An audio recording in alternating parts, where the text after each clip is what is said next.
Is it on? It is. All right, good afternoon, everyone. I'm Douglas Kellner, co-chair of the State Board of Elections, and I'm calling the meeting to order.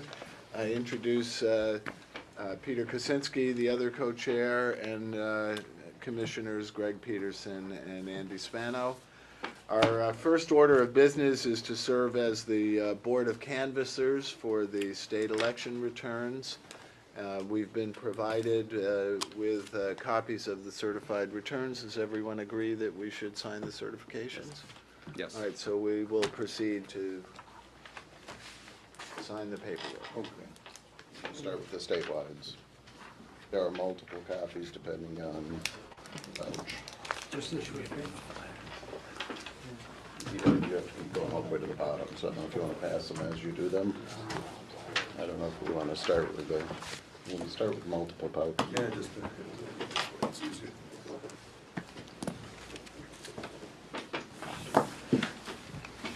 You're the catch. That's this round. oh, There you go.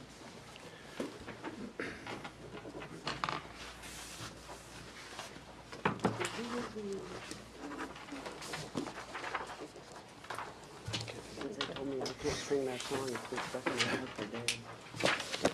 Maybe it's full of. I can't stop singing it. I'm going to give you a running list.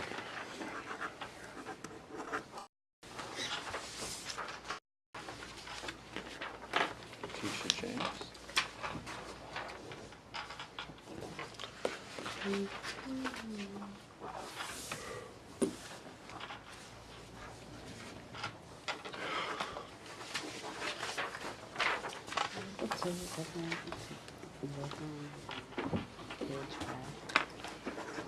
This one, you got to sign the last page of that, I think. It's so bad. Don't know if he's named. No, it's over the other edge Something of the spectrum, Brian. Where's the signature page of the results? Yeah, it was actually, I thought it was something.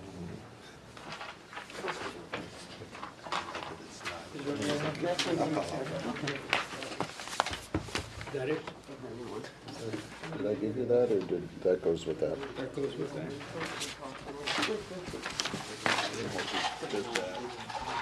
it's all right. Give us something to do for the next hour. This is the next one. Actually, Andy skipped So it wasn't going to go that way. This one must You be would this have, you would have one. lit. Okay. There's no page on it. Sure, that would be great, thank you. The statewide are for because there are, I don't see a signature on as the Attorney General.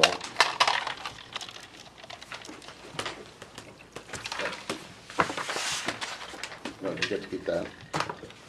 This is, Gerald, this is context that is yours? United States Senate next.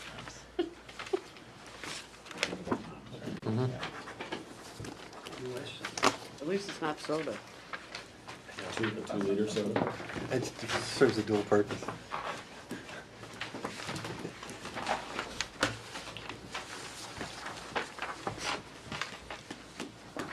So for the U.S. Senate, what's the paper flow on that? Someone is going over to the governor's office as soon as we get these signed to get the certificate of ascertainment. As soon as we get that, we ship it to The Secretary? the Secretary of the Senate. We don't file it with the Secretary of State? She's in the room to add her name to the certificate of ascertainment. I see.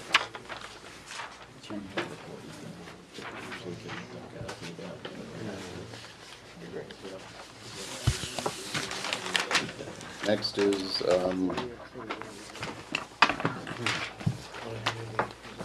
yeah, it's right there. That signature page goes with that one.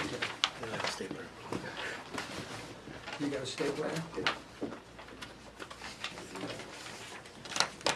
So good. Well, I'm thinking to myself, should we open the Board of Canvassers meeting, so? We did that. Oh, we did? Yeah. All right. They're on. We're canvassing right now, John. But that's on red, not green. Okay. No, red is one here. There's green over here, John. Right. Red is on. Red means aye, but. Yeah, red on the top, but on the side, it was green. That's one. Oh, Now it's off. they're paying attention, that's why they just let us Go for know. this one. These guys don't get. Right, that's what. They do, but it's already in the envelope with their, Chart, telling them exactly how to set it up. you don't sign those. Oh, but I think the reason why I don't know what it is, that's what you're asking about. Then I signed them all. They're letting you know There's 13. We signed letters and that it's cold outside, maybe. Justin got them all, but Brendan got them all taken care There's of. an Uber outside, did you see the remake of it? It was hysterical. State Senate, Yeah, no, I so, just wanna see a name of it. That's the one that's sexual assault.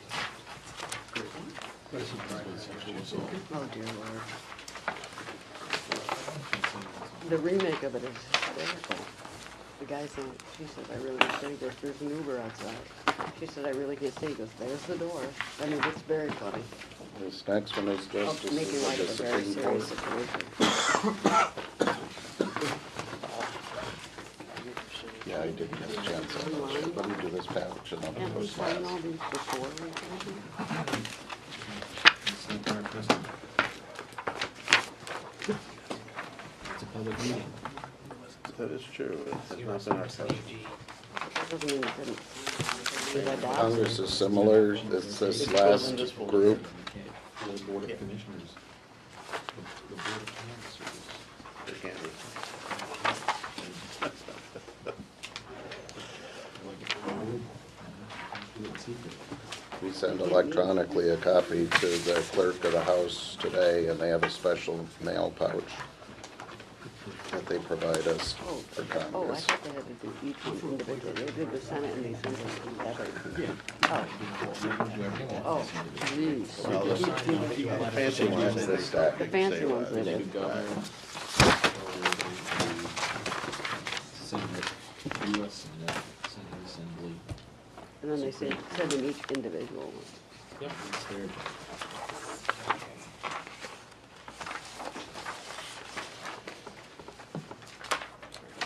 Okay, she's that on camera.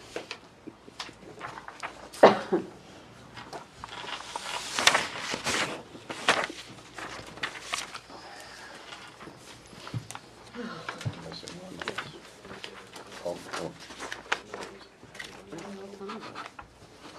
it's right here. Oh, no. Oh, it's out there somewhere, it's in somebody's pouch.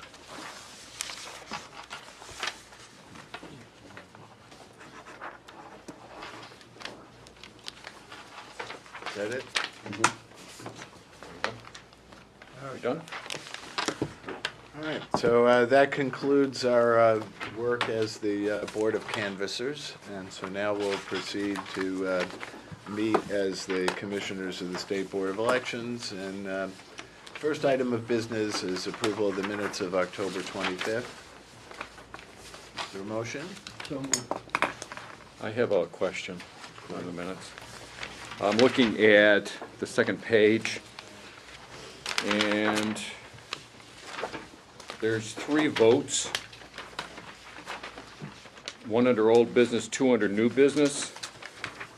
And it says that it was approved with 3 commissioners voting yes and Commissioner Spano voting no. And then it says 4 yes, 0 no after that. Am I right? Yep. So I don't know, there's a discrepancy there between the language and then the vote totals. So that has to be changed. So is it 4 to nothing or is it 3 to 1? It's 3 to 1. Okay, so I would move it with that amendment, those numbers be We might have to changed. double check. I looked This yesterday, is- it was 4 to nothing last time around. It was 4 to 0. I don't think I voted against it. You did not. You did not. It's 4-0 for sure. So it's 4-0? So the language that It is. says Commissioner Spano voted negative is wrong, Is is that what you're saying? incorrect. Okay. Well, then we should change Contrarian that. group. Yeah, I think you should. Then we should change that to reflect what really happened. Okay, who's in charge of that, to make sure that happens? Okay. So you had the text of the amendment, John? Yep. All right. So with that, I So would- we're, I think we all agree to Commissioner Kosinski's amendment. So as amended, those in favor say aye. Aye. Opposed? And thank you for pointing that out, Commissioner.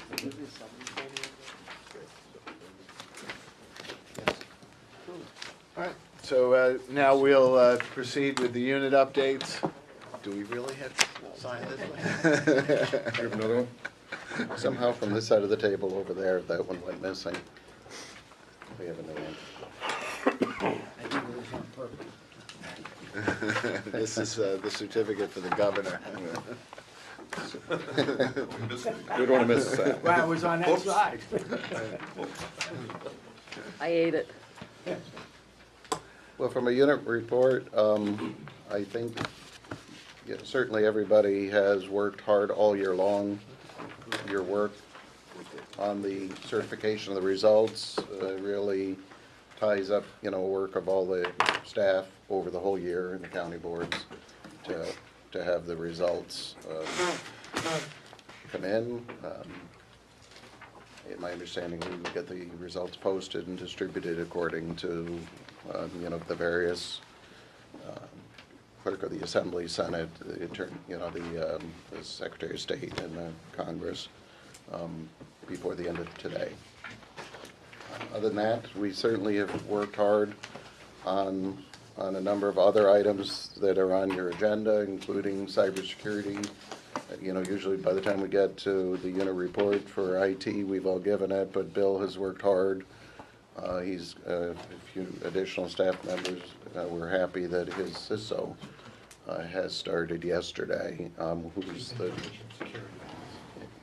I'm sorry, what was that? Chief. Chief what?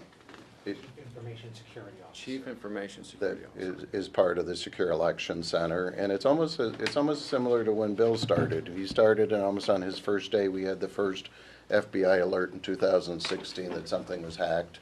And yesterday, we got an alert that Schenectady County's computer system was attacked by malware. So I'm not sure if it's good that we keep bringing on chief IT kind of people, and then we have some attack that they have to jump right into. But it's certainly a case of, they get involved really quick in helping us to resolve activities. We've been making great progress with the county boards with the risk assessments that are being undertaken on our behalf. Through Grant Thornton, we've done 24 of the counties completed already.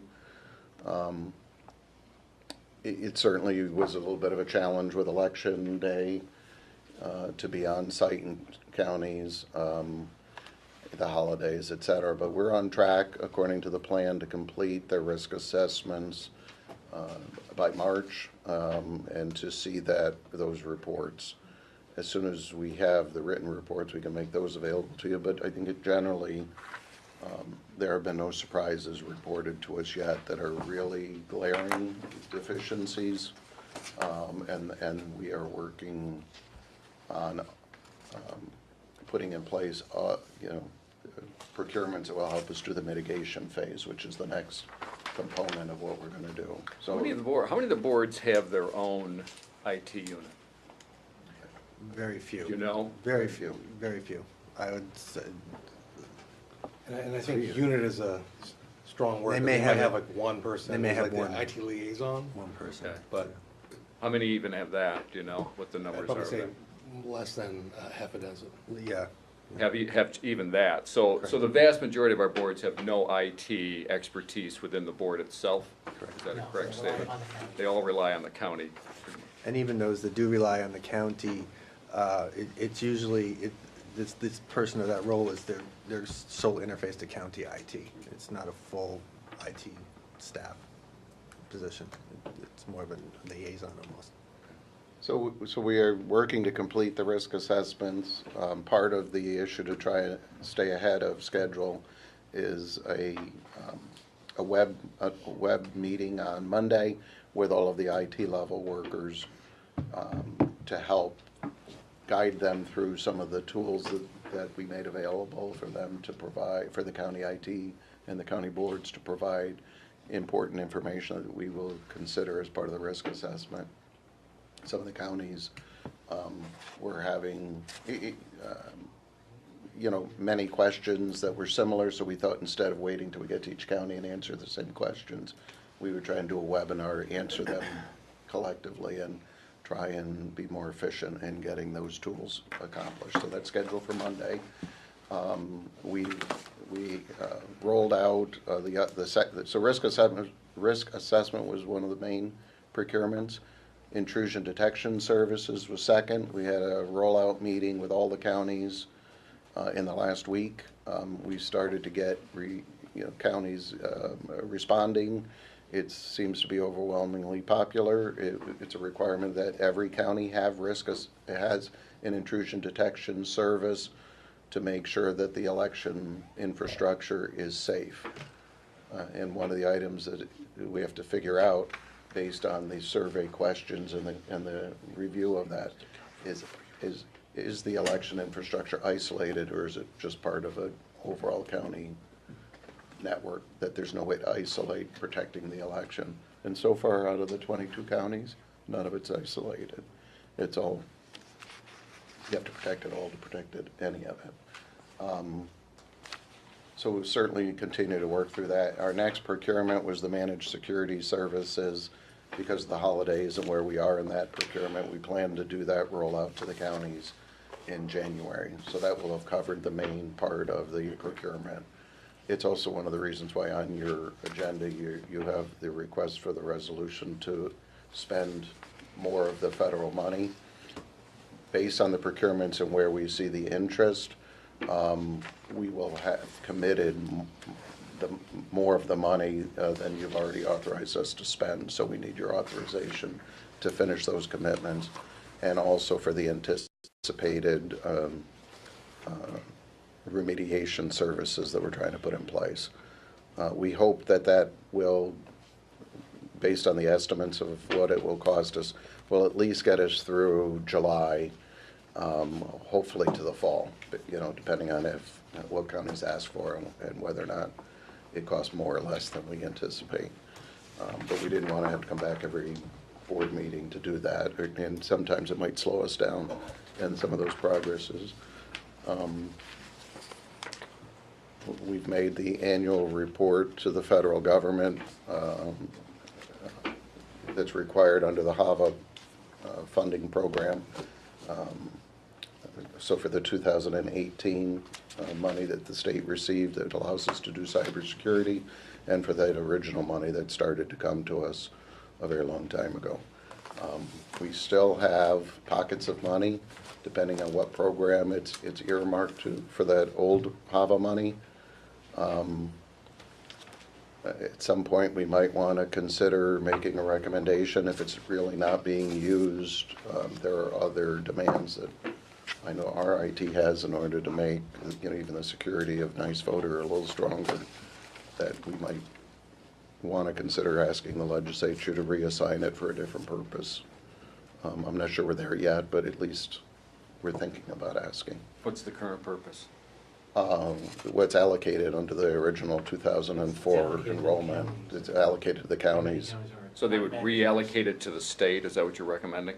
For the counties that haven't used the money, we'd take it away from them? Well, either give them one last warning, but, part of his education and training since 2010, there's about $1 million, I don't remember the exact number, about $1.7 million of the $10 million for education training. And I believe in the so-called shoebox program. Can they use it for upgrades of cybersecurity?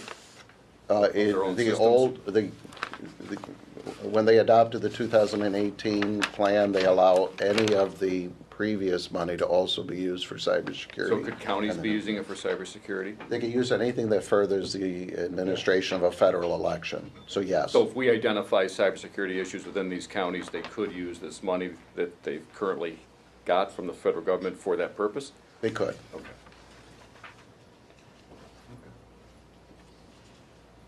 So Other than that, I think we have, we've had a number of staff changes. I think we reported to you last board meeting that one of our key IT department staff was leaving us to go to courts. I have even better news for you now that we were happy to have had him work for us.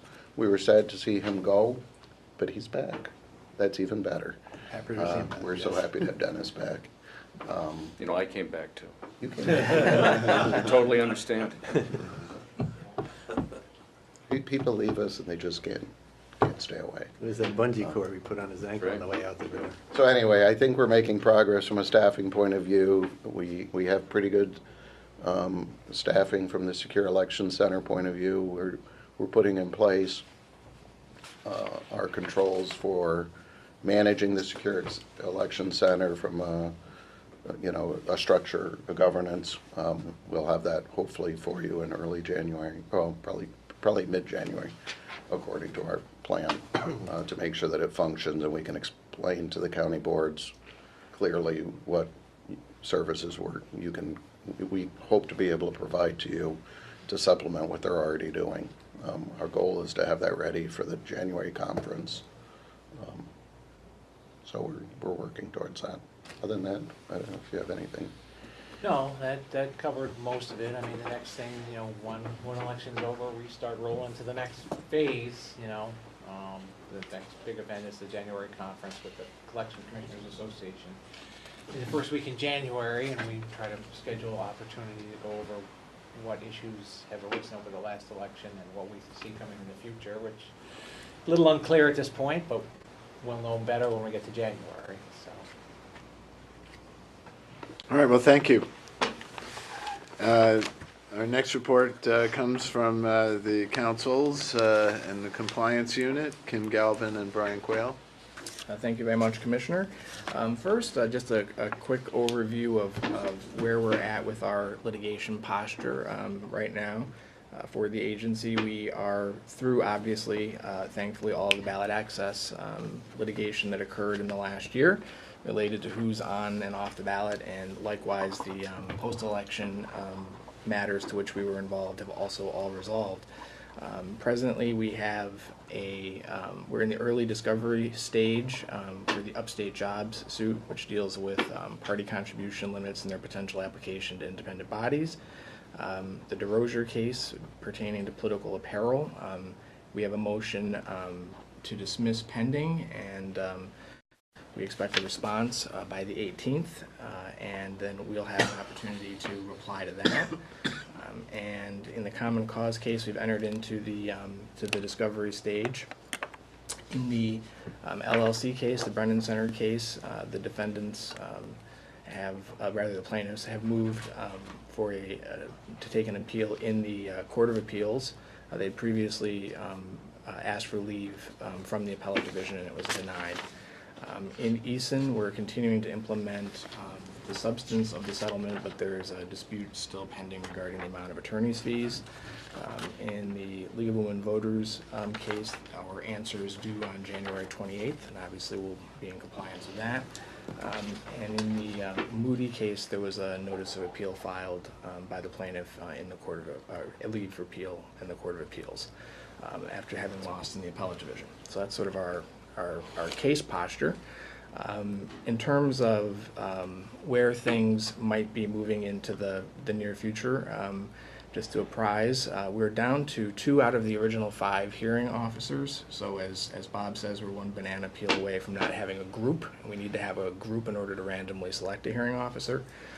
So as we move into, by the time we get to the January meeting, hopefully we will have a recommendation to the commissioners with respect to additional appointments.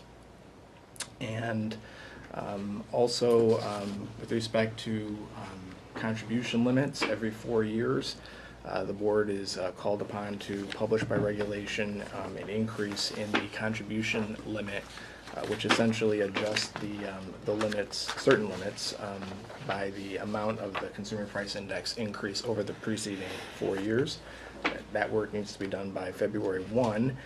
And last time around, just for your edification, the contribution limits went up about 7.1% over the course of the preceding 4 years when they last increased. And in the immediate 4-year look back, it looks like we're going to be right around 7% again. But until we have an additional CPI figure for December, that obviously is subject to potentially slight modification. The PETA regulations that were implemented and the paid internet digital advertisement filing requirements, I should say, and the statute that was adopted as part of the budget, just a little metric report there. We have received from the independent expenditure committees, total of 17 committees have filed 109 paid internet digital ads that the board has then posted on our website as of a few days ago. And then at the last board meeting, the commissioners asked us to undertake a look at the July periodic. Before you get to that, can we just go back a minute on your previous, so that digital ad requirement that was put in, how did that work? I mean, I know that was you kind of cobbled that together to address the statute and have it work for this year. I think it worked pretty well. Yes, the IT department did a great job in scrambling to put up a mechanism by which we could post them and people could find them and look at them. And the reviews from the community that looked at them seemed to be very pleased with what we had done. And our hope is that in the future the reporting will be even more robust. Do we know that we got everything that we should have gotten? I mean, as far as ads go, did we get all of the independent ads, or do we know, or do we have a sense, or is there a way to assess that, or how did that part of it work? Was compliance high, low? Do we know? I will be honest with you, I don't know what the compliance rate is, because the requirement is there that if you engage in this kind of advertising that you have to file these, and I don't know who didn't. I do know what we did to let the regulated community know that they had this requirement. We made sure that we sent a copy of a summary of the statute and a copy of the law itself, and the regulations links to our website. We mailed that to all of the independent expenditure committees. It's a fairly small universe of entities that are required to do that filing. So how do we police that. this? So maybe that's my question. How do we police compliance with this particular requirement? It is very similar to the requirement that campaign committees file their campaign literature in the normal course with their immediate post-election report. And to some extent, they are self-identifying that they had campaign literature. It is, thinking out loud, Commissioner, it would be potentially possible to look at the expenditures that were listed by the independent expenditure committees and make a determination based on where they're spending their money if there would be a substantial likelihood that there might be a paid internet digital advertisement behind that, and then go and cross-reference whether or not there actually whether or not such an ad was actually filed. We have not done that analysis. Okay. No. Okay. So at the last meeting, the commissioners asked us to take a look at the July periodic report and analyze, based on certain metrics, the nature, I'll say, of the committees the reports that had failed to have been filed, which, because we're dealing with the universe of one filing, and for the purposes of this discussion, one report is one committee. So there were originally 2,500 committees on that list. And what we found when we asked the staff to look at it is that of that 2,500, 322 of those 2,500 had not previously filed any report. That's roughly 12.8%. So roughly 13% of those entities had never filed from whatever it is their filing obligation had begun. 2,178 of the 2,500, or roughly 87%, had previously filed something. So in other words, they had they had made a disclosure and had gone dark at some point between whenever they last filed and the July periodic. So we drilled down a little bit more and discovered that out of the 2,178 that had filed, 156 of those who had not previously filed since before 2014. So that's roughly 7.16%. That means that 2,022 of the committees, which is 92% of those, actually 93% really when you round up, 93% of the committees that had filed something went dark between 2014 and the 2018 July periodic. And in fact, so we drilled down just a little bit further and said of the committees that had filed something previously who didn't file the July periodic, when did we last get something from them? So for the non-filers in July of this year, 132 of the 222 committees last gave us something in 2014. One in 2015, roughly 283 in 2016, and then it jumps up. So 736 of the 2022 committees that had gone dark had done something, had given us some kind of a report in 2017, and 588 in 2018. So it gives you a stepwise sense of when, at what point the committee simply stopped disclosures that they. So, Brian, are you saying that 93% of the committees that didn't file the July 18 report started filing after 14? Actually, what I'm saying is that they had filed something with us previously since 2014. Okay. So in other words, they're not so long in Okay. legacy of having non-filed that they extend back to Okay. being long in the tooth. Okay. 93% of them had given us something Okay. since 2014. We took a look at, so we recorded the balances for the committees. Quite a few had a relatively small percentage, but 355 had a zero balance. And I apologize for not having the number that had a negative balance, but there were a number of committees that did. But interestingly, 355 out of the 2,000? Yep, 2022. 2,178 actually. And then of the of all the committees that had a positive balance, we wanted to get a sense of what's the value of money that was based on whenever they last reported, whatever their balance was, that we don't know the present status of, that has gone dark. And simply adding it all up, it's $20,981,076.56. So it's a substantial sum of money. Meaning that $21 million is out there, may be out there, may not be out there, we just don't know what happened to it. Whether it's been spent, not spent, or... Right. Right. And as far as that is also concerned, on that as a metric, we've noticed in the hearing officer reports that are made by the Chief Enforcement Counsel through her counsels that she's identified in almost all of those reports, and I'll just quote that when she's dealing with non-filings, she reports that the violations are clearly not de minimis in that willful violations of this provision are punishable as a criminal misdemeanor, and B, this is the relevant portion for this part of the discussion, voters and opposing candidates alike were repeatedly denied the ability to ascertain the manner and means by which the candidate's campaign is being financed.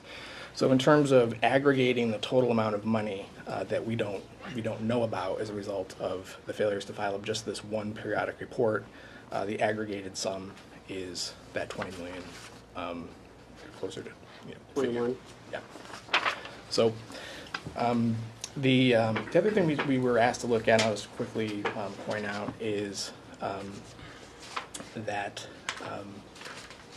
the total number of the committees, the 2,500 that have a prior outstanding judgment, is about 13%, and that is probably the last.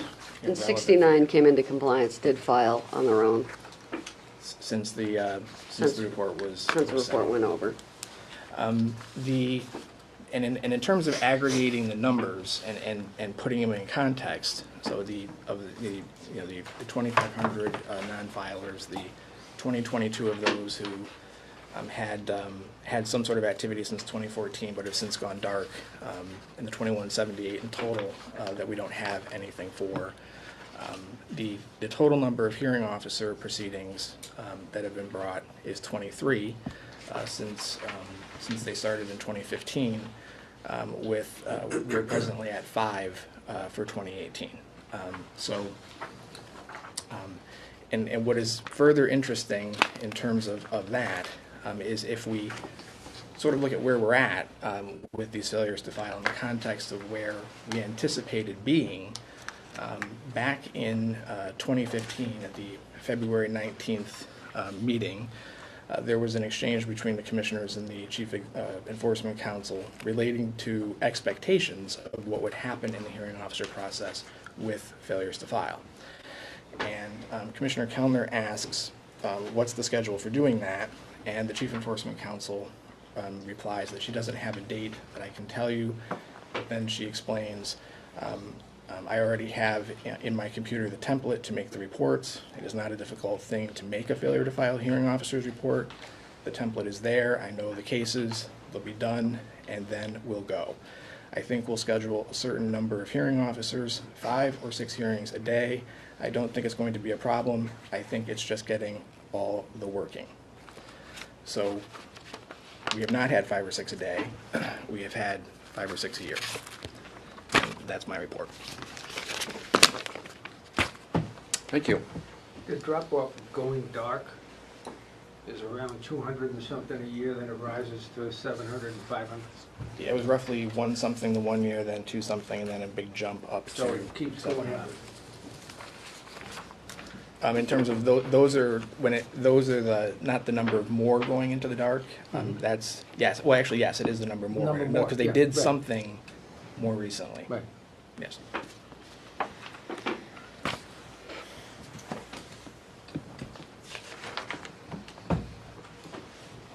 All right. I'm speechless. Does anyone else have any comments? All right. I think sadly, the numbers speak for themselves. There's a lot to be done here. I don't want to harp back to what used to be or anything, but the bottom line is, simple solution had been sue them. And once somebody is going to be sued or is sued, or there's a judgment, laying out there, they all said, "Whoa, wait a second, time out. Let me get this thing resolved." It seems to me that kind of a step has to be taken to get rid of some of these things. These numbers are outrageous. But I have no further comment. All right, then we'll proceed with the next report. We'll go to election operations. Tom Connolly and Brendan Lavula. Thank you, Commissioner. Obviously, since the last board meeting, we've been very much involved in activities surrounding the general election. We were assisting boards in any of their needs in the run-up on election day.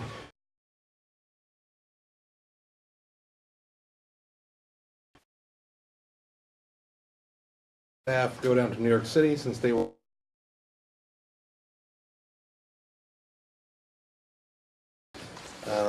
we also worked with, obviously, IT and county boards on election night for election night reporting to make sure that went smoothly.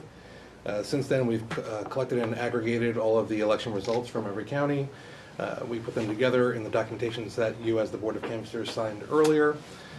We've also prepared information for posting on the website for PIO. Since the last board meeting, we've also conducted 10 county board visits for asset audits. As far as voting machines go, the clear ballot, which has been a modification, we've been working on new test cases for that process. And as for ES&S, we are expecting the delivery of hardware of their new Express Vote Excel system.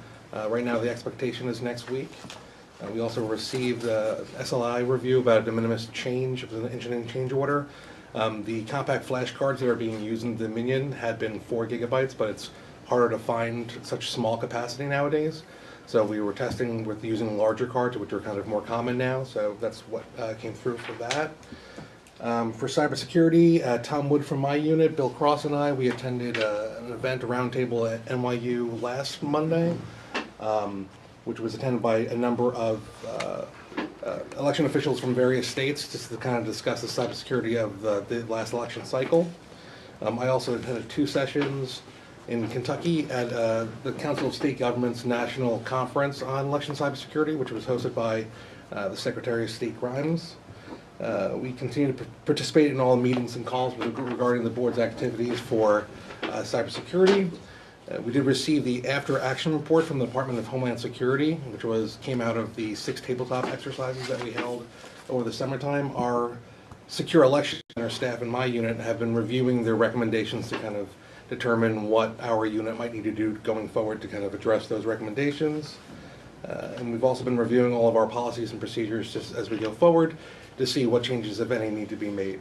We had drafted some guidance for county boards on the use of removable media, and we've shared that with a number of partners, the Department of Homeland Security, the Election Assistance Commission, and some others, just to try to get some feedback to make sure that we're not missing anything before we distribute that to the boards.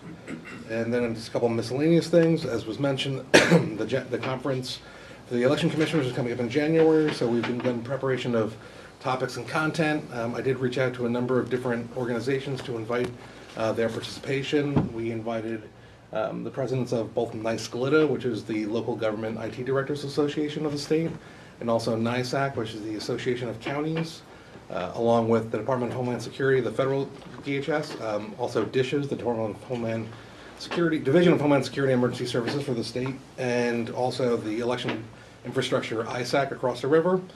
This kind of just goes to part of the things we'll be focusing on at the conference, obviously, is our cybersecurity efforts. And a big part of that is ensuring that the people who are involved in these activities, both at the, let's say, county executive level, down to the county IT, to the county board, that everyone is kind of, maintaining a good working relationship with one another. We continue to process shoebox contracts, which we do. And we've been continuing to work with IT on the development of the new CAPA system. Brendan, do you have anything? I don't think he does. I think we're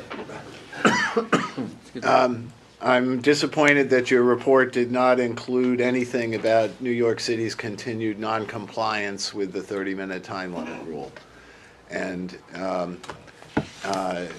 frankly, I think that the commissioners need to take aggressive action, giving New York City explicit instructions in order to bring them into compliance by the 2020 general election. Frankly, they tender excuses that are not legitimate excuses. So their principal excuse on why they don't have more staffing in order to handle signing in the voters, the first step.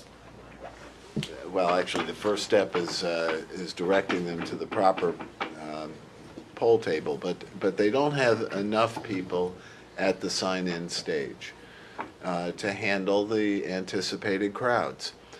And the city board's answer to this is to say, well, our poll sites aren't large enough in order to handle additional tables, which is a true statement.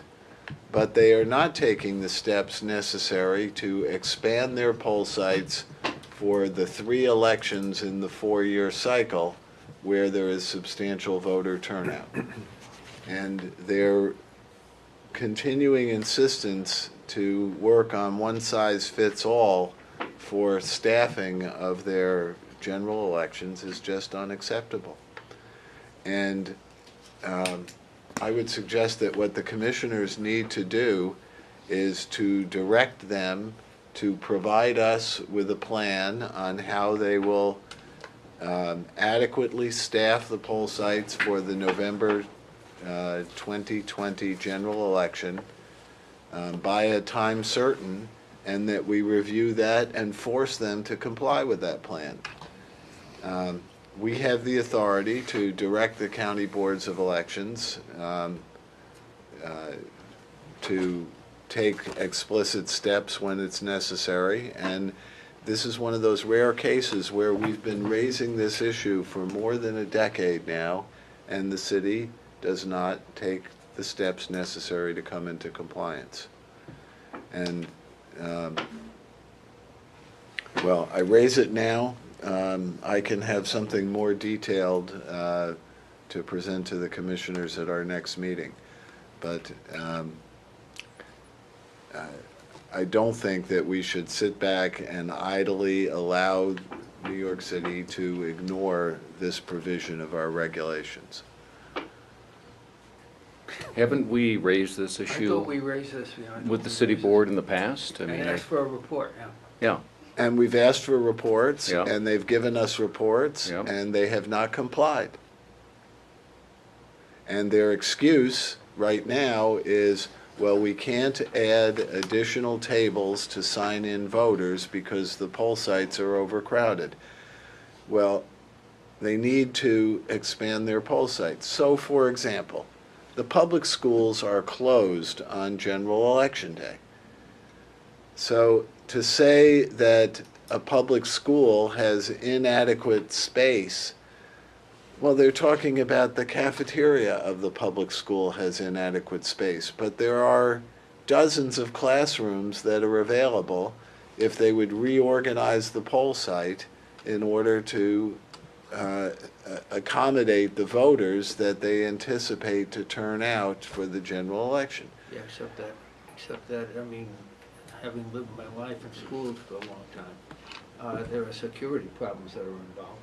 And you start putting things throughout the entire building with large crowds. Yes, but I don't want the reason why they don't do it. They have to address those security issues or give us some other alternative on how they are going to staff the polls so that voters don't have to wait more than half an hour in order to vote. Would the And by the way, suggested legislation to expand the district and the number of people that could come to a particular poll site, would that help? Or would that just create the? Well, it would same create even more voters for a particular election district. Well, Yeah, but if you had a number of different election districts, it would go faster at the particular table. Ideally, the proposal, just one, I mean, there are several things in the works that will help do it, but I can already anticipate that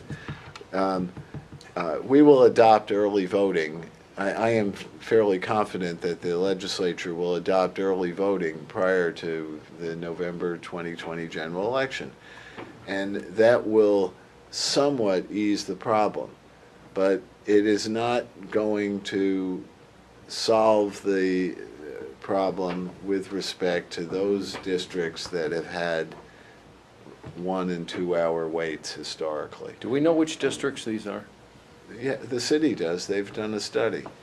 But as I say, they blithely just say, well, we don't have enough space to add more tables. What happens if we send them, ask for a report, they don't give it to us? Then we should compel the commissioners to appear in front of us in Albany to explain themselves. And we have the power to do that. I don't want to push it that far. I just want them to pay attention to this and to do what they need to do. If I weren't the state co-chair, I'd bring a lawsuit. And the judge would make them do it. And indeed, that's a power that we have too. We could bring a lawsuit to compel them to comply with our directives. Have we given them directives on what to do? Not sufficiently explicit.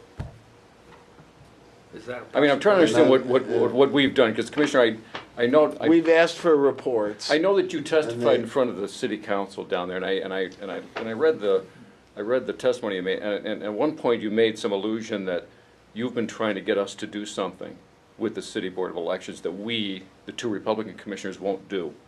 I'm trying to understand what that is, because I don't recall a specific proposal coming to us that the Republican commissioners here have objected to. I think we have supported those efforts to get the city board to respond to our requests for a explanation for why they can't meet this 30-day or this 30-minute rule. And I think we have the same concerns. So I don't know what you were speaking of that you wanted us to do that we won't do. We share your concern that the city board and all the counties should be complying with the 30-minute rule. But how we enforce it, I don't know. If you have a specific proposal, I'm certainly willing to look at it. But I don't believe we've ever done that, other than ask them for a report, which I think we got. But then to take next steps as to what to do, I don't think we've ever really gone that far. But I'm certainly, I think we're open to suggestions of what we can do. One of my frustrations has been I've never seen a list of what poll sites are incurring this problem year after year. I keep hearing that there are poll sites in New York City that have a consistent problem of not meeting the 30-minute rule, but I've never seen where those are, so we can analyze, well, which poll sites are we talking about and what is happening at those poll sites that are preventing them from meeting this 30-minute rule.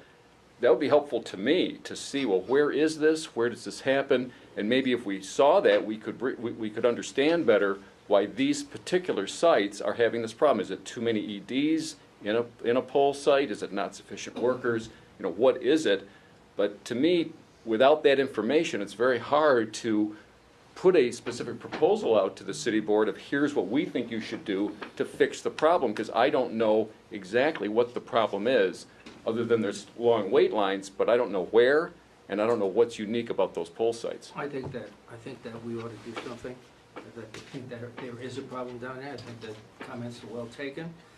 And what I suggest is we do the same thing with this that we just did with the failure to file, that we ask the staff to put something together, get you those answers. And Well, I think the city board should have, I mean, I'm assuming, well, they'll get it from the city board. if the city board has it, I didn't know that the city board even had it. And bring it here at the Fine, next meeting, that'd be answer helpful. those questions, and then we'll take a look at them and make some decisions. Okay, that's fine with me. I would like to see that, because I have never seen a report that shows me which poll sites we're actually talking about. I don't think that, I think the problem exists, okay? It's just a matter of defining some of these things and then taking a look at it and doing something. But I think we ought to do something. And I think what you should also ask for are the reports that they have received from their outside consultants on this issue, so that we can also review those items that they have not followed up on their outside consultant suggestions. Yeah, this is, I mean, it was, in the last election, it was, in the rain, everything else that was going on. Well, I read about them in the paper, and I'm not doubting that it happens. It's just hard for me to, understand the problem or any solution without knowing where, No, I understand. and then seeing why these poll sites are having this issue. And is it a consistent issue? Does it happen all the time at specific poll sites? If it does, that would give us some indication that they have a chronic problem, or was it something unique to this election that caused this problem?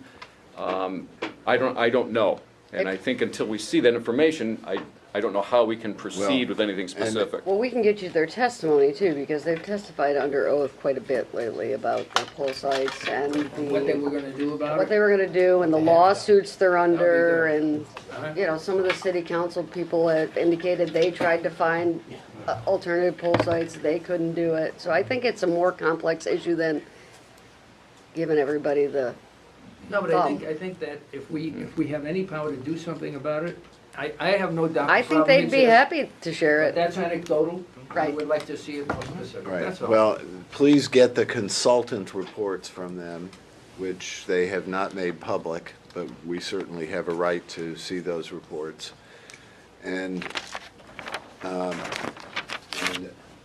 as I say, their excuses with respect to poll sites, in my view, are not acceptable, because they have not followed through on options that are available to them, and simply accept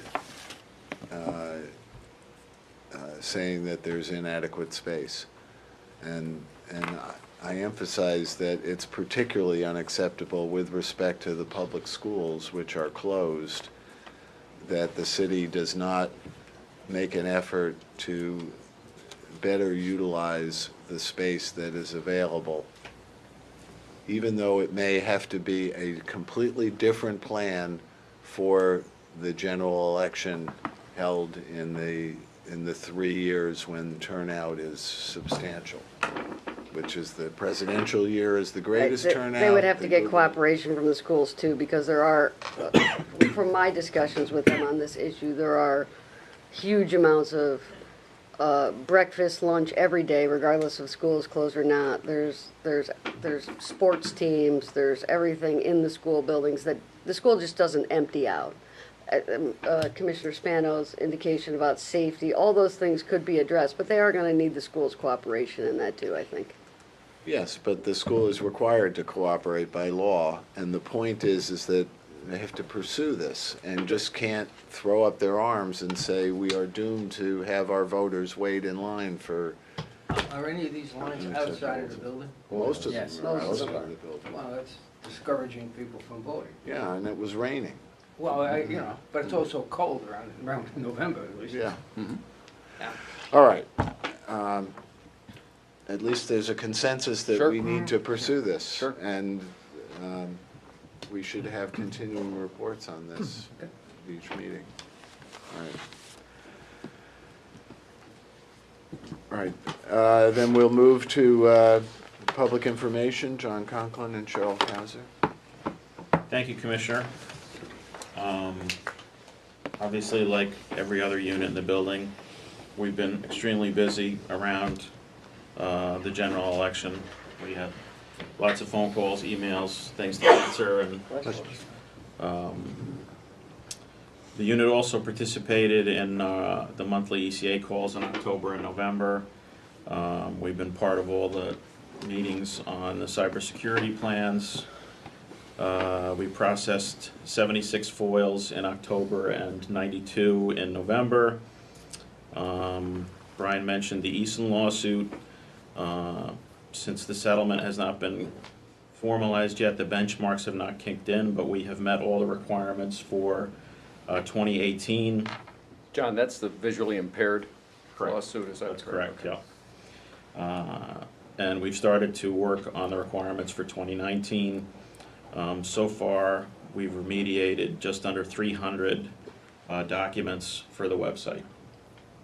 The executive unit also testified before the Assembly at a public hearing in November. Our unit helped prepare testimony for that as well.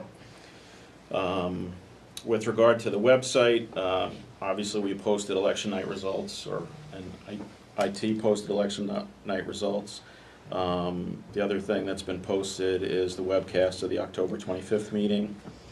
For NVRA, Mike and Patrick visited Albany and Greene County to do nice voter reviews since the last board meeting. That's all I have. Do you have anything you want to add, Cheryl? The only thing I would add, and I don't know if it goes into your report, Bill, is the metrics on SANS training, which is the cyber hygiene training that the state board, all its employees and county board employees take for cybersecurity. Of 962 registered, 714 have completed, which is roughly 74%.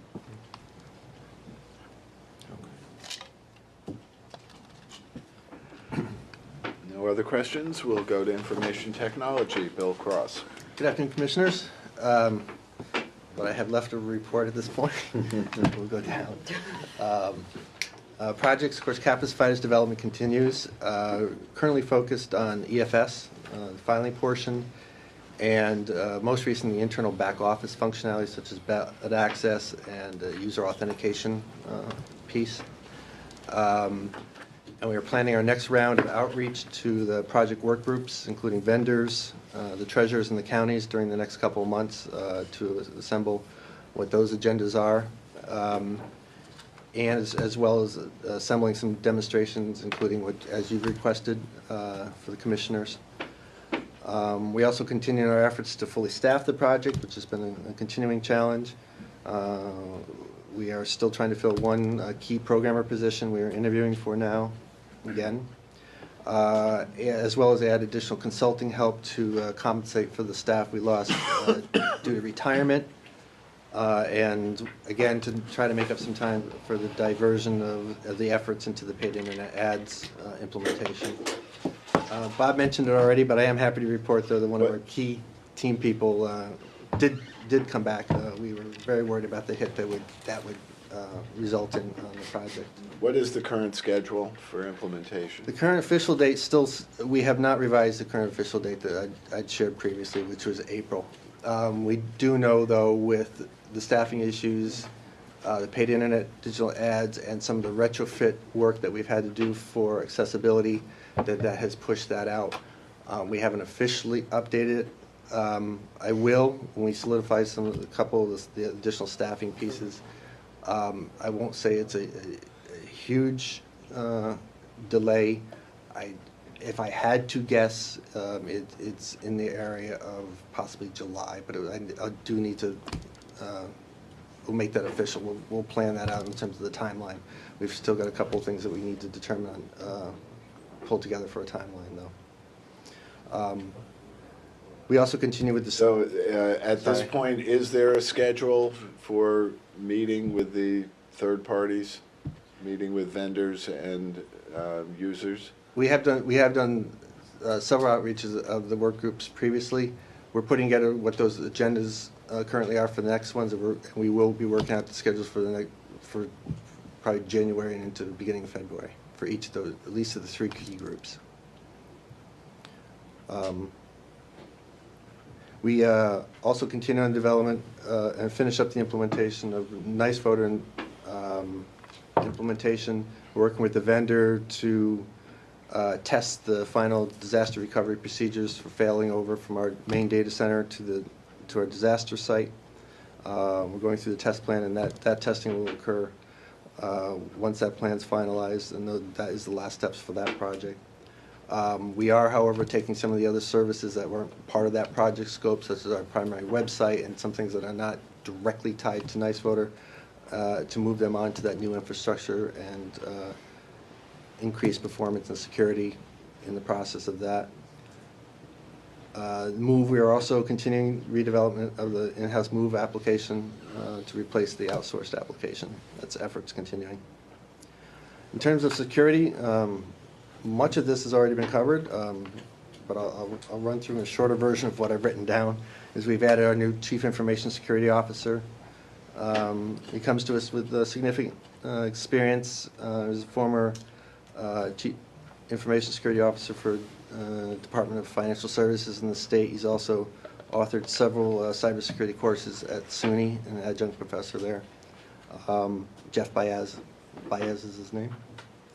The risk assessment of the county boards also continues full throttle. I think Bob indicated 25 done. They're closing in on the halfway mark for site visits by the end of the year at this rate. We're currently working on next steps of the effort, so to exploring what procurement opportunities or what we'll need for remediation and mitigation of the findings of that. We're trying to get a jump start on that procurement, so we're ready to start fixing these issues that are identified as soon as we get the outcome of the risk assessments and not wait to procure then. We're also continuing our efforts, again, as Bob indicated, on intrusion detection and managed security services rollout to the counties. We're working with OGS and the vendors to get these services going. Can I just go back a minute, something we talked about earlier? This once we identify the cybersecurity issues that the counties have, do we have money? Is some of this federal or state money that we've been allotted going to be dedicated for the counties to help them address the issues we identify? In the plan, we have a good portion of the money, and we've asked for an additional $5 million appropriation from the state on top of, when we had discussed originally with the state, it was 3 5-year appropriations. So we've asked for a $5 million appropriation for next year, which on top of the money we already have. should help us. We've never anticipated we'll have enough to do everything, but at least to hit the major items that are on the list and to help raise the posture for the county to at least a better, more secure level. And I think we still have enough money to do that. Some of it was estimated, and, until we actually got the procurements in place and found out how bad things were. But I think we certainly will have, there's nowhere near we're going to have enough to do everything. Fair enough. Now, since these counties do not have a separate Board of Elections IT unit, we're going to be addressing problems that the entire county is exposed to, so we would be fixing problems that would cross the county, all the different county, right? So in essence, we'll be helping the counties fix problems that would potentially impact all of their departments. Correct, right. So this is an added benefit to the counties. Absolutely. Oh, yes. Yeah, and I think We would be, helping out with that. Right. And I think, some of the efforts we're doing in terms of risk assessment is not an easy lift. There's a large effort that goes into that at the county level and involvement.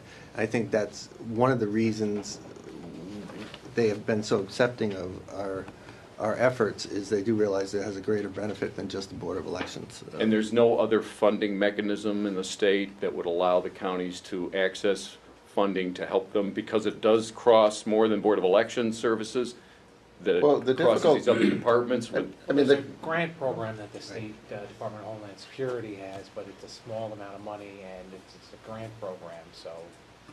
So we're the only funding source for these cybersecurity issues that the counties are facing. Is that fair to say? Well, they have their own money. Well, but I mean from a state level. I'm talking about a state level From the funding state level, source. the State Department of Homeland Security had a $500,000 grant where they asked counties to give them a proposal. I still haven't heard if they've awarded those yet. They've been overwhelmingly popular. I believe the counties have asked for much more than the $500,000 if you add them up. And I'm told that the Department of Homeland Security is trying to continue that program into the next fiscal year and to grow that amount of money. From our perspective, I know Homeland Security has been a regular partner with ours, and we've had discussions with them. When we started, we didn't have any of the metrics to know how many counties were isolated, the kind of information.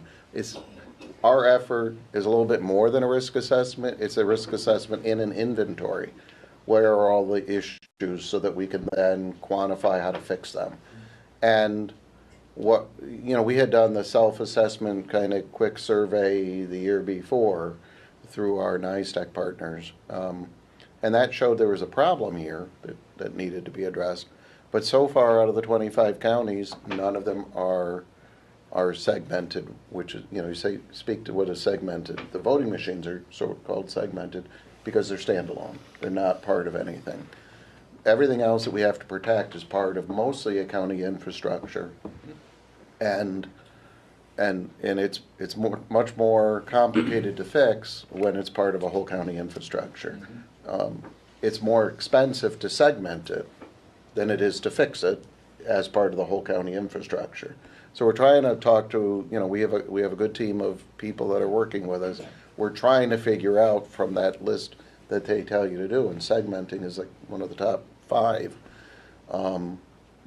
Is if we can't segment, is it cost effective to just put the, more of the county? It's going to cause a fiscal challenge to us, and we have already said to the state partners, if it's really what we need to do to protect the counties, we might need more money than we've anticipated. We spoke to budget, we spoke to other items at the state level. We're fixing more than we anticipated, right. Arguably, right? So we said we hoped to at least have an understanding when we submitted the budget how are things going, and so far it's telling us, there aren't big glaring holes in what we expected, but this was one that we expected. And we should have all the final reports done before the budget's accomplished. And we might have to go back and explain to the state, it's hard for us to protect elections when we also have to protect the entire, infrastructure of the state of New York. And if they, I'm sorry, go ahead. and if they want to segment it, it's a lot more money. Is there any vulnerability on our part where we interface with them?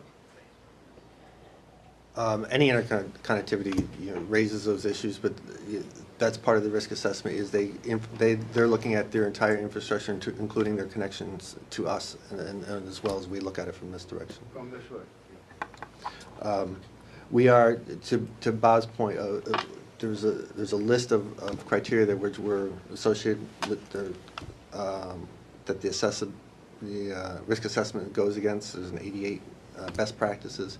We're currently going through the effort, working with partners to rank those in areas of importance in terms of, so when these assessments are done, where do we address them in terms of priority, knowing that we can't potentially do everything for everyone, is how far do we go down that list and make sure we're handling the most critical items or the ones that are most easily done.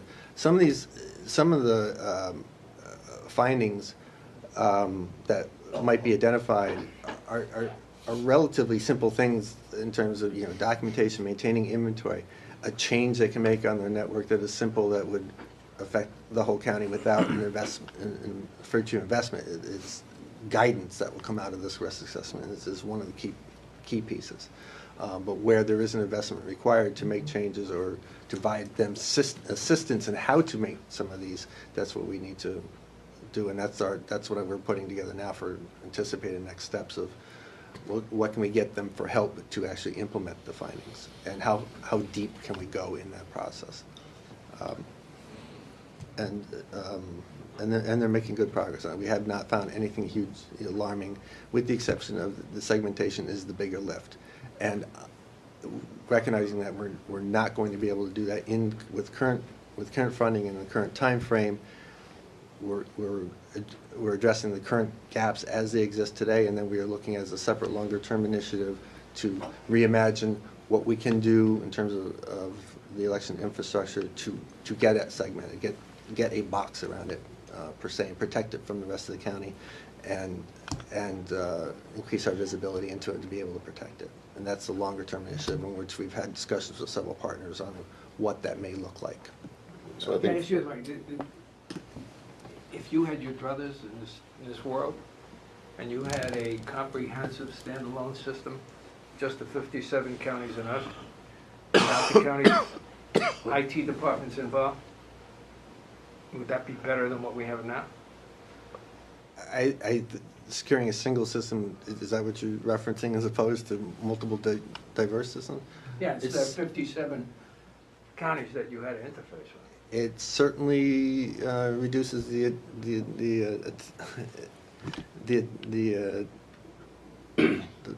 yeah. I'm trying to say it eloquently, but it certainly reduces the attack surface. Yes. It would reduce the risk, but also the number of assets that you'd have to protect. So the fewer things that you have to worry about, obviously, the easier it is to. Actually, a hypothetical question.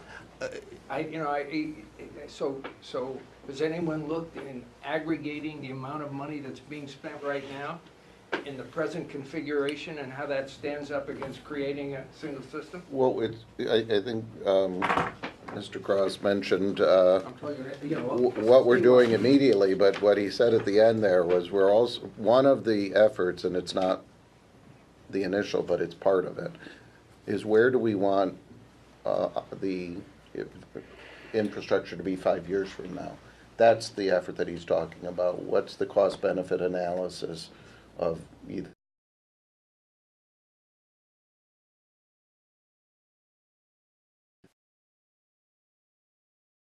So we're trying to immediately figure out what we need to fix it while we do this analysis and make a recommendation in the future. Where do we want to be 5 years from now? And then we have to come up with a plan how to get there. My feeling is that money always comes up. You bring it up right away. And that we never compute what the aggregate amount of money is being spent right now, and whether you get legitimate numbers from the counties is another story. But and aggregate that number, and I think you'll be surprised how much money you're talking about here. And then because you have another scale in terms of the new computer system, you're decreasing the cost there. So you got to factor that in also. But for the county, we would only be taking one department off their hands. They really only have 3 employees in most of the small counties now, so we're not going to lose that they're gonna still pay what they're paying, so it's just gonna shift the responsibility. But certainly, you know, when we went to the legislature in 2016 and spoke, they asked us, you know, you have separate voting machines, maybe we should have separate everything else. Well, that's not easy and it's not cheap to do. And it's not fast. When the governor's did his order to his cyber advisory panel to come up to review election infrastructure, they asked us the same question. How do we put a box around the election? There's no known way to do it other than we're talking to some groups about how we can at least do an analysis of a cost benefit and, you know, is it cheaper to just protect the whole count, you know, like we're proposing to do? Try and protect what we can. Is that cheaper? Is it better? Is it get the job done? Or is it a better model to do something else where you can isolate the election infrastructure and do something? And we don't have that answer, and we're not going to have that answer in the near future. We're going to look at it and make that forecast. Yeah, absolutely, and those conversations have already started. And I think that there's multiple options there. I think if you ask 5 people what that might look like to accomplish what we want to do, set out, here's the restrictions we're working with, here's where we want to get at. It might come from 5 different solutions from 5 different people, but we have to weigh it out in terms of costs and the level of effort to achieve it and the timeframes that we have. So we are embarking on that as a research project, but it's certainly we don't want to leave the current situation as it is. We need to fill those gaps as it is now while we do that process. I'm not well versed in all this stuff, but I read an article the other day about the use of blockchain technology in this system. Is that part of the discussion that you think you would have in the future?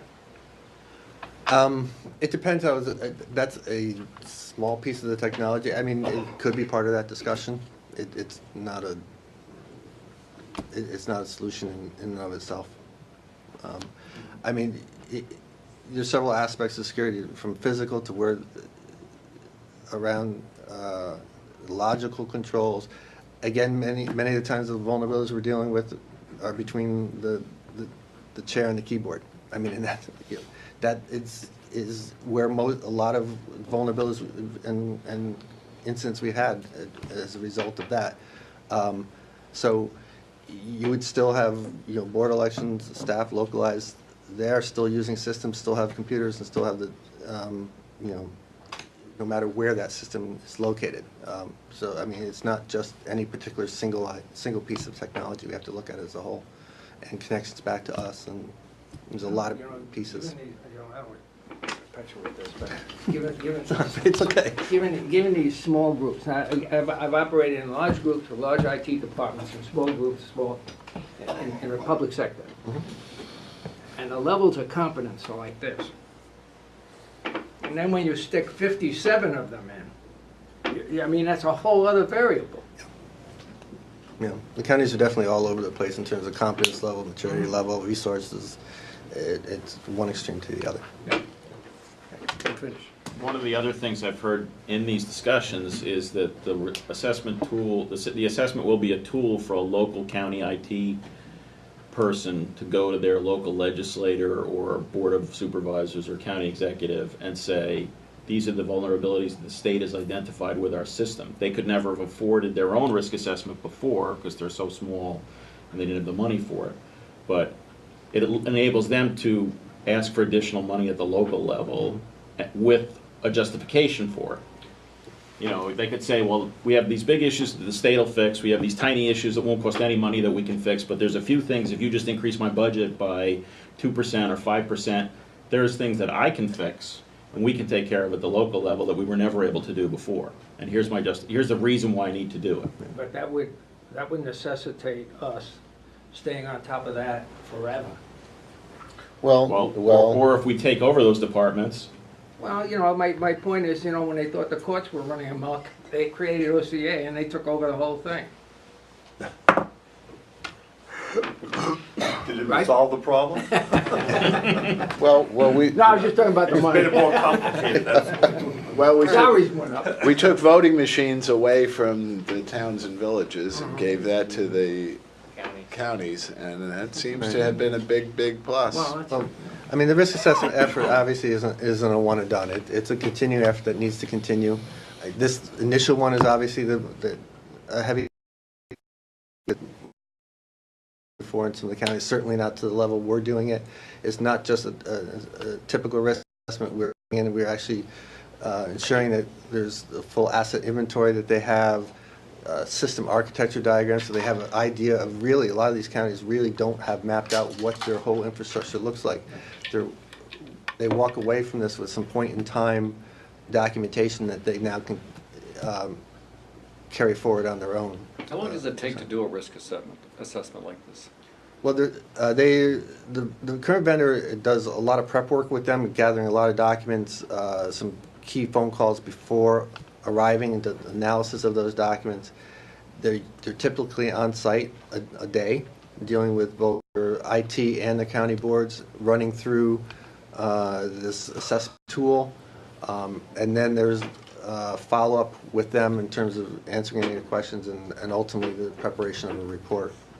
So it's spread out over several days. The actual on-site engagement has been typically a day they can be able to accomplish with some follow-up afterwards. Okay, I just want to put something on record. I'm only talking about IT. I'm not talking about taking over the local government. Just so I want. What about risk assessments of the vendors who have access to election databases? That's not currently in the scope of this engagement. We actually have talked about larger issues of looking at security, with the vendors' involvement being like kind of supply chain issues that we are typically looked at. We have discussed some of those issues and need to do more so in there. an example is even for the vendors who print your poll book or your, That will increase though shortly, probably with the onset of electronic poll books. well, whatever your third-party vendor is, when you take your data and give it to some other vendor and they are doing a service for you, there really are no security conditions in any of those contracts as to what they're gonna do, how is it gonna travel, what assurances that they don't do something that they shouldn't do with your data once they finish your project. So part of what we're looking at from a regulation point of view, or a best practice, we're not sure what we'll recommend yet, is how much of this do we need to update our regulations and our procedures and our oversight of the counties to give them, these are the items that should be addressed in your contract. We did it ourselves when we had to extend the contract for the voting machine testing lab. We didn't have as many in there that had come up during some of our conversations of supply chain. So we put some additional requirements into that procurement.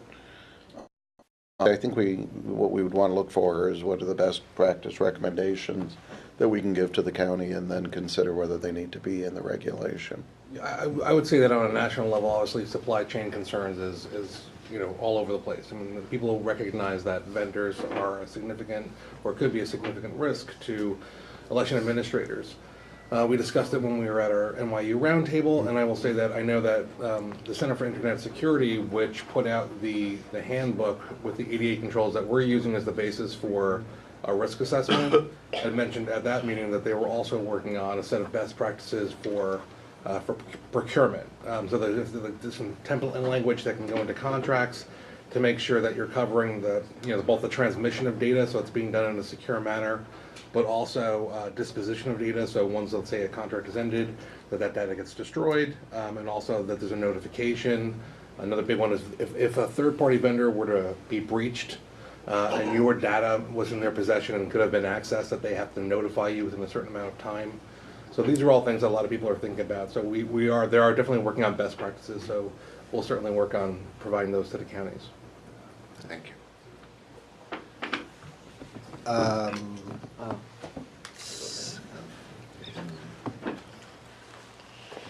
I think I'm essentially done. I think everything, I had 4 more bullets here, but I think they've been talked about already. So Thank you. I'll call it. Oh, I will mention website stats. It's pretty much as expected. Traffic to the website significantly increased end of October into November.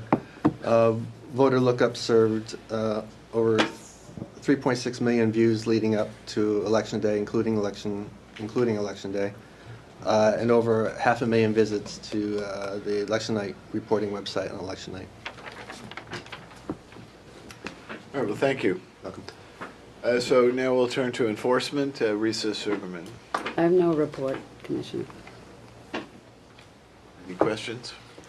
I guess I was just going to ask from the report Brian gave, did you have any response to the information he shared with us here today about the status of our failure to file committees? Well, since I haven't seen the report and I got a disc yesterday that I haven't had a chance to analyze, no, I don't have any response to it. So, I'm sorry, you got a disc yesterday of the information we were I providing?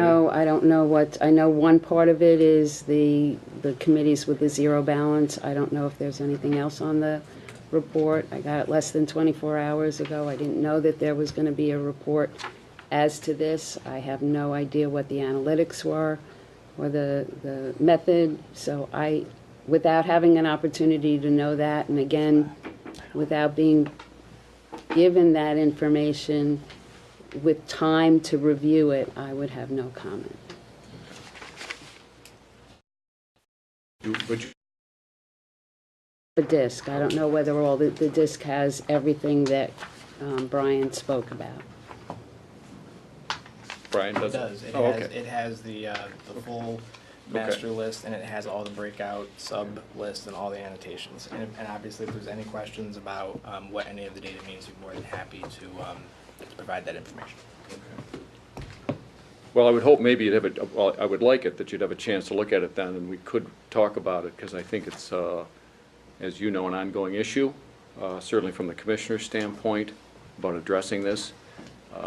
I know the staff, put this together at our request, and I think it provides us with information that's helpful in understanding the status of the failure to file committees.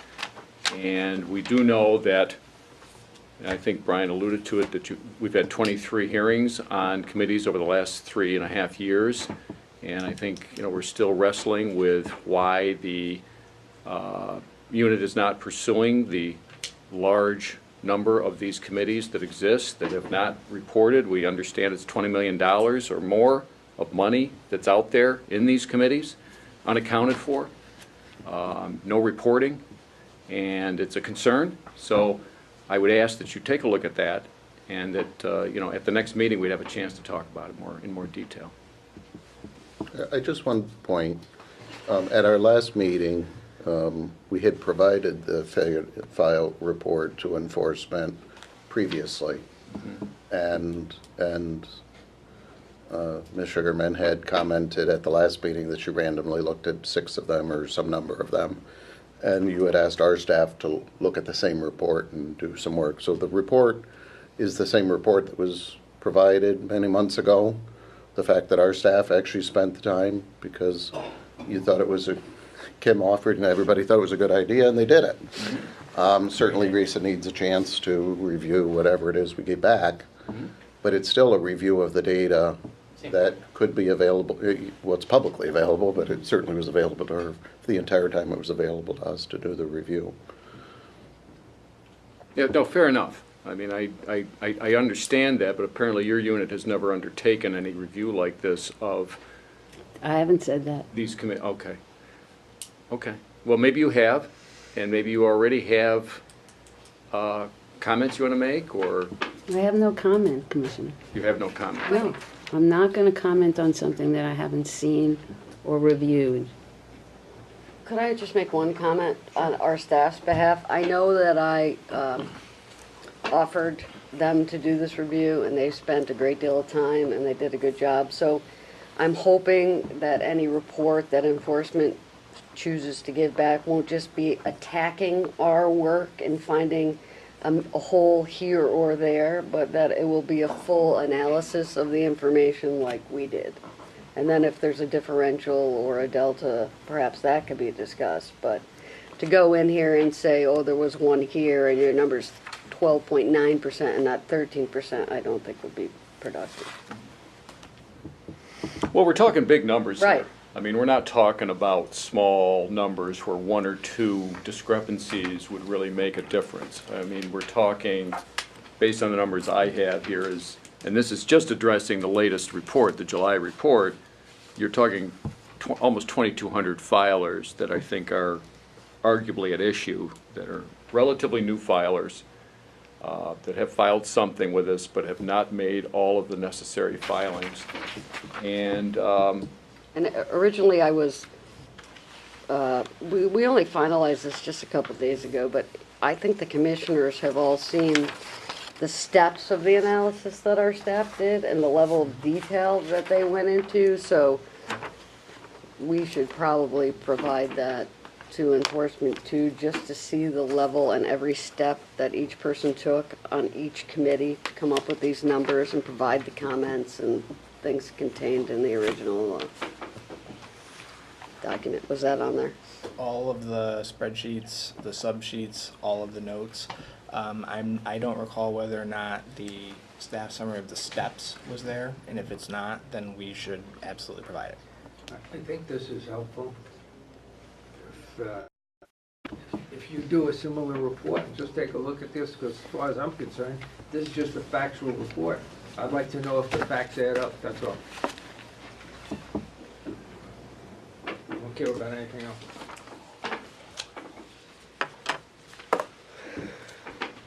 All right. Since there's no report, we'll move on. There's also no old business.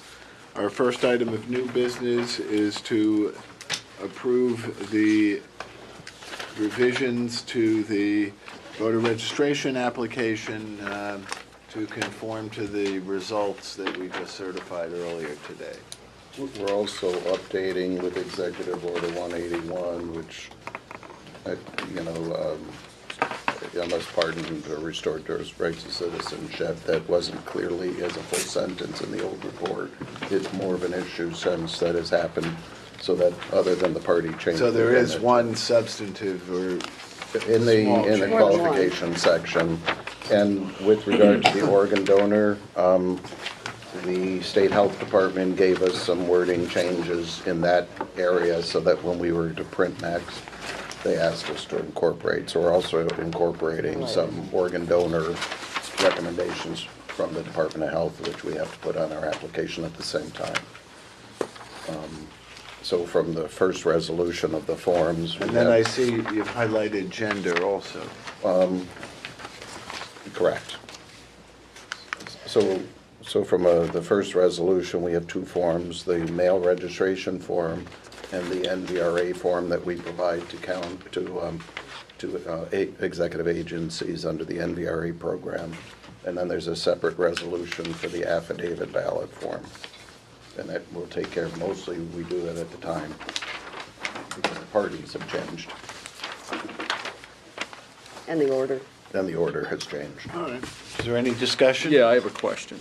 So you've got, so based on the last election, there were two new parties created and two parties that went out of existence as parties, right? So we have these two new parties, and I guess my first question is, do we have an official name of the party as they want it represented going forward on our voter reg forms?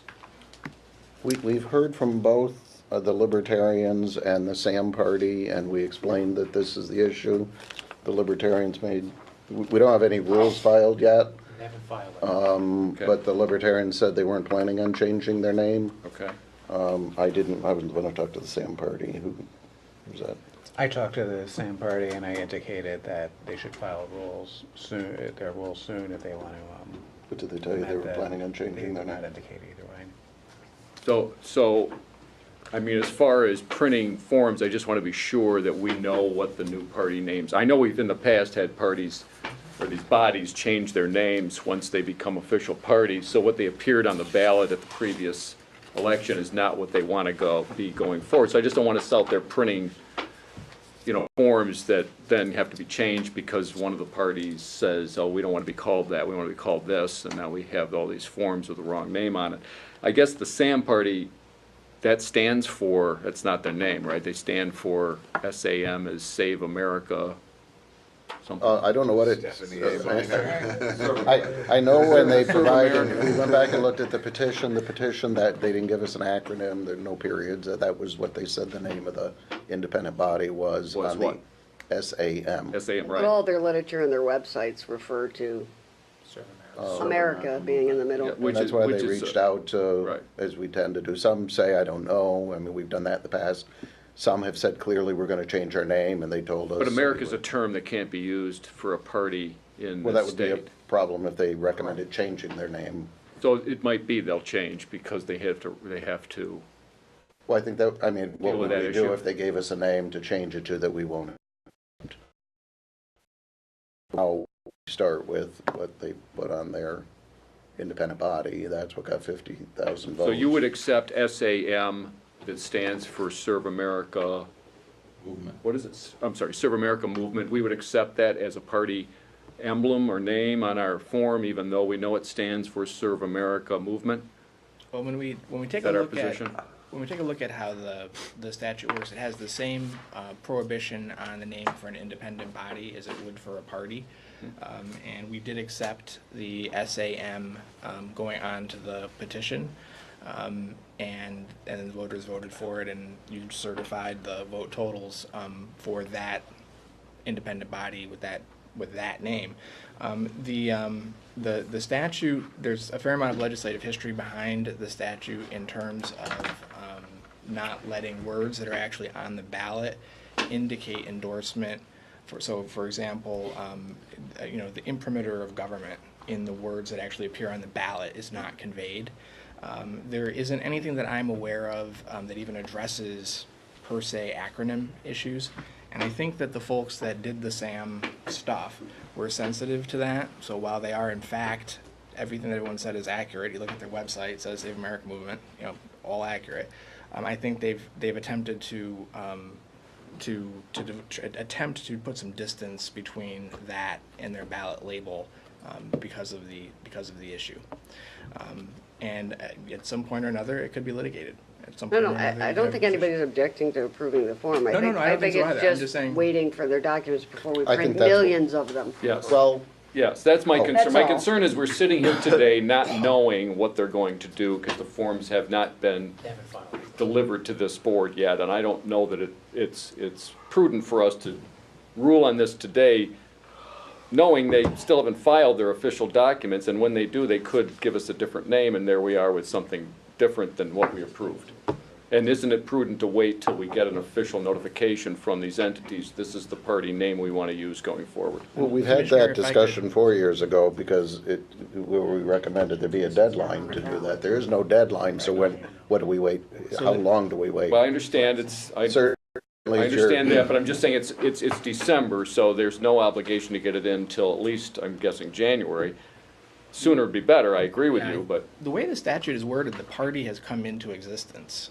So the question is, how much delay do the commissioners want there to be between when the existence of the party, because it's there, people should, need to be able to register in it, and when we have a form that reflects that, and then weighing it against. I think the other question, I think the other question though, Brian, is the commissioners want to know how much risk we're willing to tolerate for printing millions of forms that may change in a month. Well, my suggestion is that we approve the form, because that's the legal form now, but that we use moderation in printing. And we can call it printing it. to check. It certainly makes total prudent sense. I mean, we have to. I mean, I would translate agree them. that we shouldn't Also. go print 5 million forms right now. Yeah, yeah. All right, well, I'm okay with that if people understand I that, have a but, different problem with this. Okay. I have just an ongoing problem, Okay. but might as well wear That's the address it. affidavit. This is the on the affidavit, right? Okay. When you select your party, yeah. my experience is that there has always been a confusion with this independence party. That's exactly what we're trying to prevent. Yes. And this selection does not help it at all. The confusion always is, obviously, between independent and independent. I have had friends who say they're independents, and actually registered in the independence party. And that's because I think this is confusing when you select it. And rather than saying, I do not wish to enroll in a political party, I wish we would have a comment there that said, I wish to remain independent and not vote in any party. And put that, so that the term independent appears in that line. So they look at it and they see a difference between the party and the name. I use some other words, but I'm just... Would blank help? No, blank, no, people don't understand blank. No, I see your point. I see your point. Politics use blank. I mean, I agree with you that I think the term independence has been confusing, because in this state, there is a term of art, that you're an independent voter, and that's commonly used, and people do conflate the two things, voters, I mean, and I agree with you, that's an issue. Whether what you suggest would address it, I'm not sure, but it's an interesting concept that you raised, that we put the word independent in there. But it's not a gotcha. You're not enrolling. I gotcha. You know, but you're selecting independent to be independent. So the voter and can in no party. So the voter can distinguish between And look at this independence and say, independent. oh, that is a difference. Right. What if you put independent in like parentheses next to no party? Independent. Well, that's tough. You don't think this other group is gonna sue us?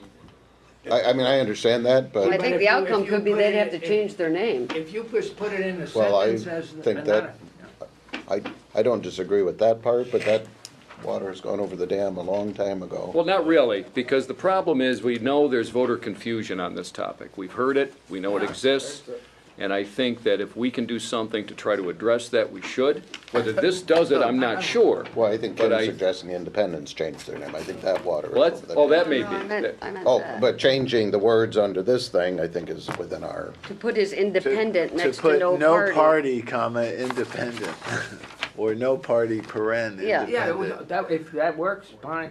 I mean, if it's I see. legal, fine. I mean, I don't know, I would certainly entertain doing something that does address the issue, if I that's, think we should Gotcha. have the word. Four of my family independent members are in the whatever we Independence do. Party 'cause Just they so a got it person wrong. stops. fair enough. You know? Maybe hate that's the me, way to but- do it. I'm open to that, if that's something, I don't know. so Greg, are we recommending amending the form bracket I think independent? it's confusing. Well, yeah? I don't You know, a I couple of suggestions. think we should think about this a little bit. I'm Yeah. not sure I'm ready to decide, but I think we should think about it. We should circulate I it. think we and should, see yeah, what I'm not, the powers This that be. current construct was an attempt 3 years ago to address this very issue. which where we- construct, John? The With the the way no the party party. is, the way this setup is now, where there's a box I that says understand, no party. I got you. and it was an improvement, John, but I think Commissioner Spano has raised an interesting point, I do and too. several editorials after it's we an ongoing changed the phenomenon. form have urged us to do what Commissioner Spano is proposing.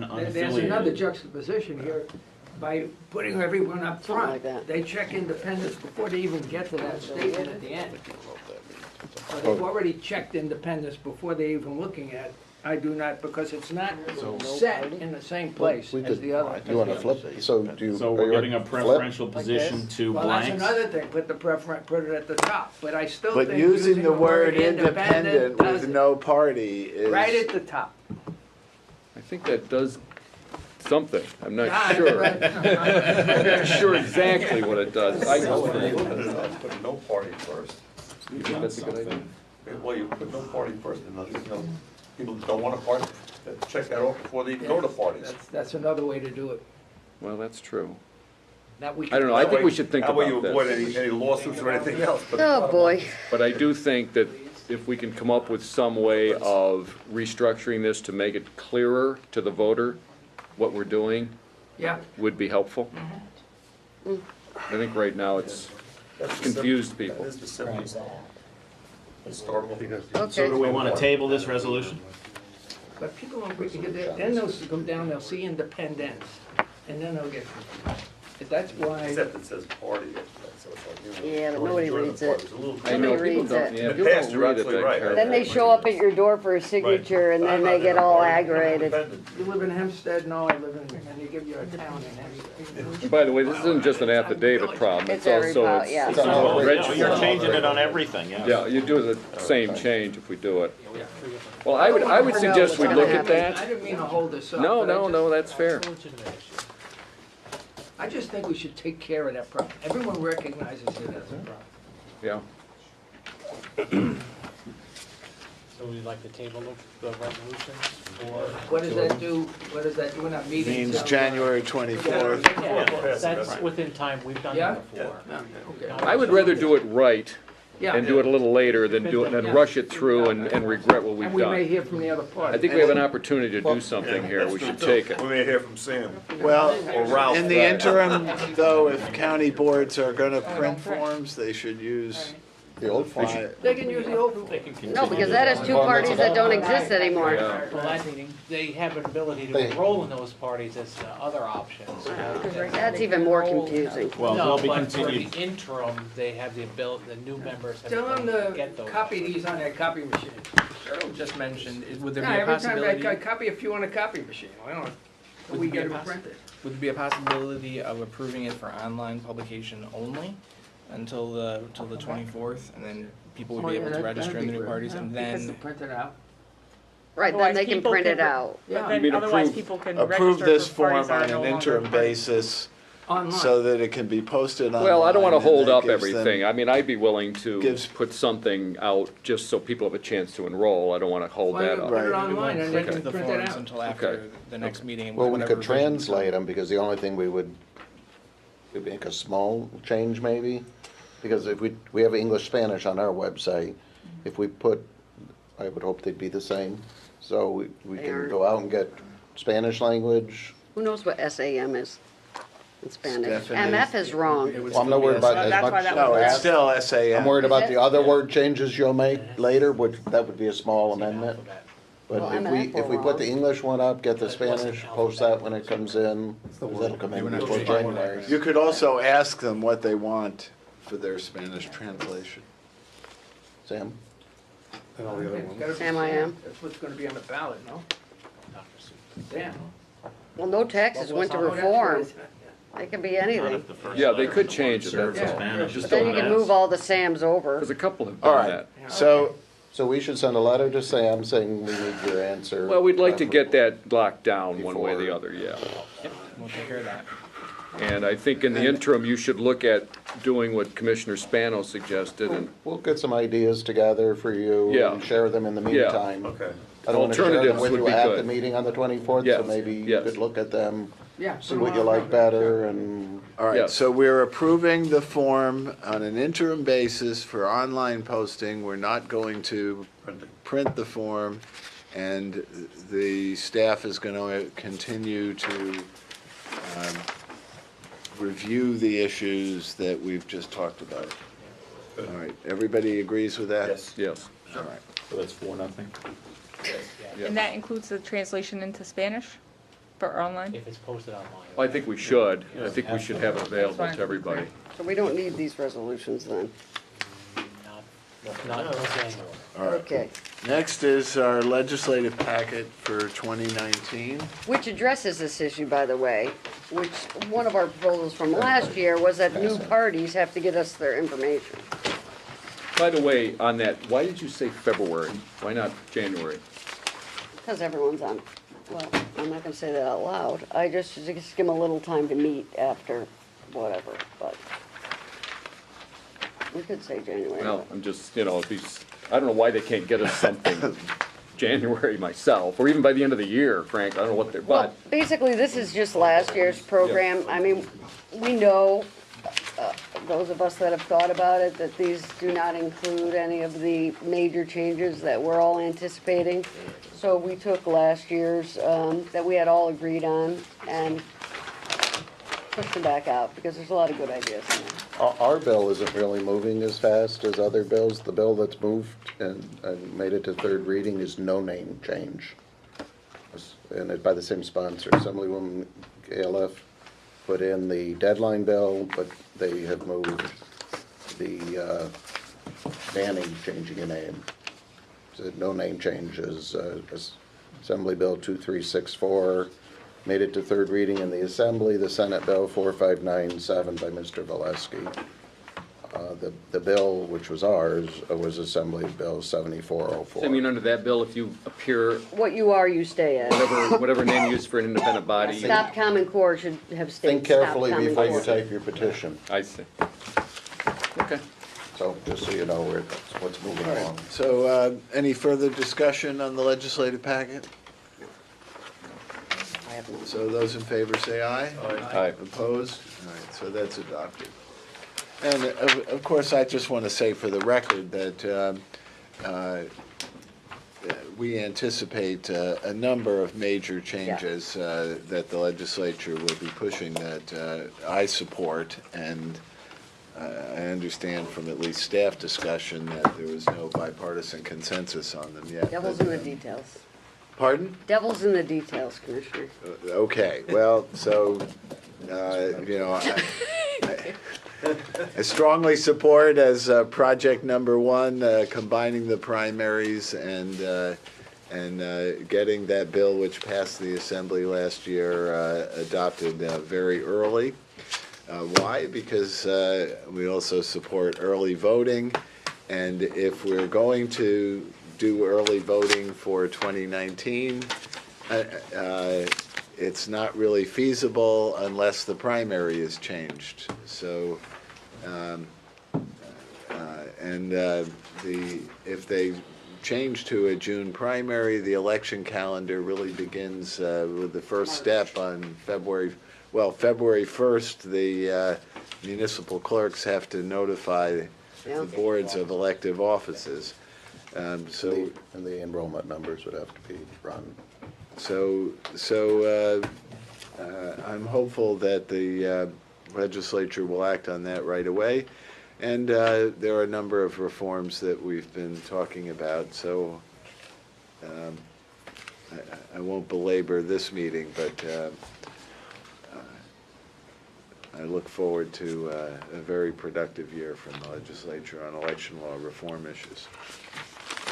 All right, next item is the resolution for cybersecurity spending. We've already talked about it a little bit. Does anybody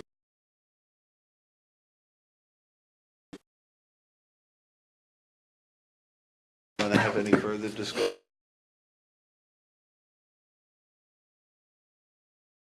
Resolution. All right, it's moved and seconded. Those in favor say aye. Aye. Opposed? So the resolution is adopted. We have talked about scheduling our next meeting. I think January 24th was 24th? discussed. Yes. Is that okay? And is there any need for an executive session? Just before we go, I just wanted to thank the staff and all the commissioners appreciate the tremendous amount of work you put in that report. It was quite an effort. I won't say it was Herculean, but pretty damn close, and we do appreciate you referencing that on our behalf. It clarifies a lot of things, and I want to thank you. That was just if you wanted to raise that. Yes. I think I'll send it. Okay. Okay. All right, so we're adjourned.